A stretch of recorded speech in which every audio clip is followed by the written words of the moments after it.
watu waliochomoka. Leo tunakuletea habari njema. Wache uovu, utoke kwenye ulevi, utoke kwenye uzinzi, utoke kwenye uchawi.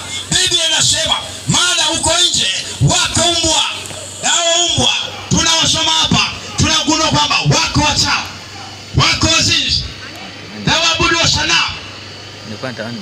Bwana Yesu atuhurumie sana. Amen. Haleluya. Amen. Huko nje unasubiri nini wewe? Huko nje ingia kwenye mlango, ingia kwenye mlango, na Biblia inasema si mlango moja, ingia kwenye milango. Bwana asifiwe sana. Amen. Haleluya. Amen. Haleluya. Amen. Ingia kwenye milango.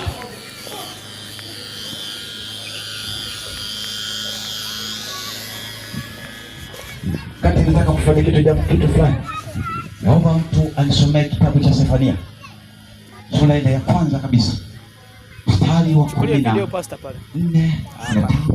hadi 17. Somee pale. Sikia Roho Mtakatifu anaendelea nisome hapa. Nafikiri ndo kambi. Hata sipangilia kupasoma. Kila sikia Roho Mtakatifu ananiambia soma. Kitabu cha Sefania sura